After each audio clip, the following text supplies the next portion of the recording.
Korea is showing no sign that it intends to slow down its nuclear program, with its state media calling for the production of more nuclear weapons. A front-page editorial in the state-run Rodong Sinmun declares that the regime should strengthen its defense capabilities by making its nuclear weapons the crux of its military force. The paper says that this should be achieved by producing better, cutting-edge nuclear weapons in greater numbers. This commentary on Friday came as the regime celebrated the 57th anniversary of Sungun, or the military first ideology.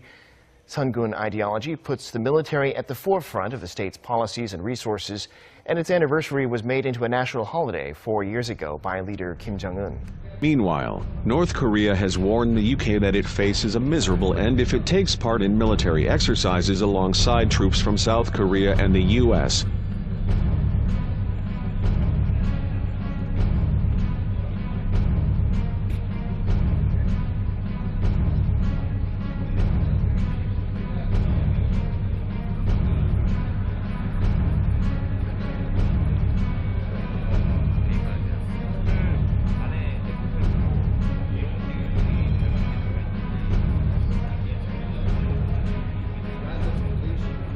The Ulchi Freedom Guardian drills, which began on Monday and run until the end of the month, are thought to involve a small number of personnel from Britain, Australia, and other countries. The annual drills have coincided with the dramatic rise in tensions on the Korean peninsula following North Korea's test launch of 2 intercontinental ballistic missiles and its threat to target seas off the coast of the U.S. Pacific territory of Guam.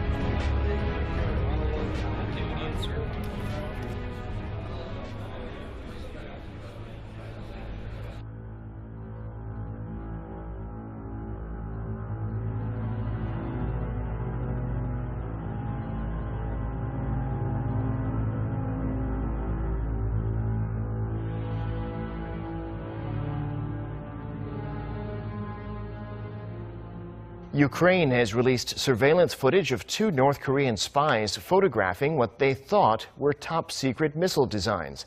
The hidden camera footage from 2011 was given to CNN by Ukrainian security services as Ukraine tries to dispel claims that it gave North Korea designs that were used in the regime's ICBM technology.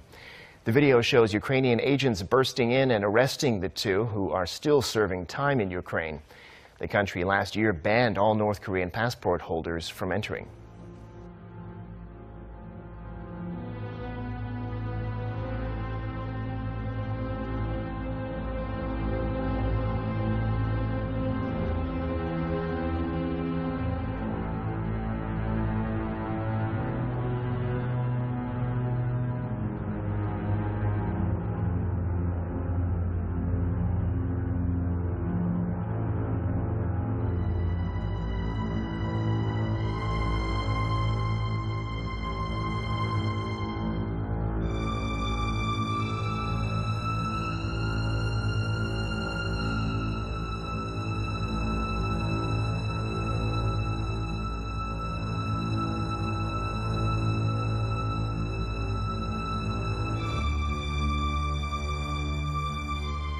Tokyo's latest move is part of its unilateral measures to turn up the heat on Pyongyang following test firing.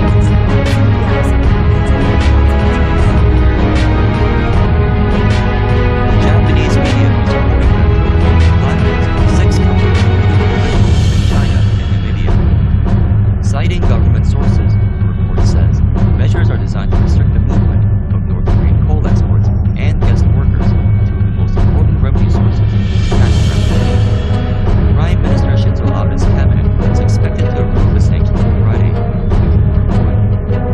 Tokyo's reported move is seemingly in tandem with that of Washington, with the Trump administration on Tuesday adding 16 mostly Chinese and Russian entities to its updated blacklist. These measures come after the UN Security Council unanimously adopted a new sanction resolution earlier this month that could slash North Korea's annual exports by a third. The moves are likely to draw criticism from Beijing, however, which opposes unilateral sanctions by any country outside of the UN framework. Chinese banks, trading firms, and individuals have become a frequent target of these sanctions over their alleged intimate ties to North Korea's nuclear and missile programs. The two firms based in Namibia that have come into Tokyo's crosshairs are believed to be involved in the overseas dispatch of North Korean laborers. In recent years, Namibia has been forging closer ties with the Kim Jong-un regime, with a senior North Korean official having reportedly met with the country's president. Yoo Jun-hee, Arirang News. Annual exercise that we do here on the peninsula that is a command and control exercise, so it's mostly done at the headquarters and command level. We work alongside our other components with the Marines, the Army, and the Navy in a combined fashion in a joint manner to support CFC and General Scaparotti's objectives. And so when you look at it, it's kind of like a choreography. You've got several thousand pieces that you bring together to produce that single effect or single combination of effects that the senior leadership desires to achieve the national objectives. My goals for the exercise were for the Air Operations Center to run 24/7, transitioning from arm assist to full-up wartime operations in a very, very rapid manner, and also to practice all the crisis management and other things that occur as we go from day-to-day operations to essentially your full wartime operations. The sending states are a tremendous asset for us in our operations here. The first and the biggest is the message that it sends to the international community that there are other countries that are interested, and not only interested, but involved in what we do here in Korea. This UFG was particularly challenging, a combination of a very tough scenario coupled with real-world events. Everybody within the AOC had to give maximum performance and take it to another level in order to make all of this stuff work.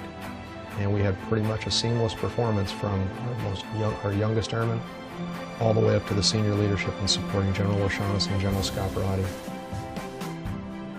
First of all, I'm very satisfied with the way our airmen have performed. Not just satisfied, but it gives me a great sense of pride to see our airmen perform at such a high level. We've been at this for 2 weeks, and it's been 2 very intense weeks of training. And our airmen have stepped up and answered the call. And it's not just the U.S. airmen, but also our Republic of Korea airmen as well.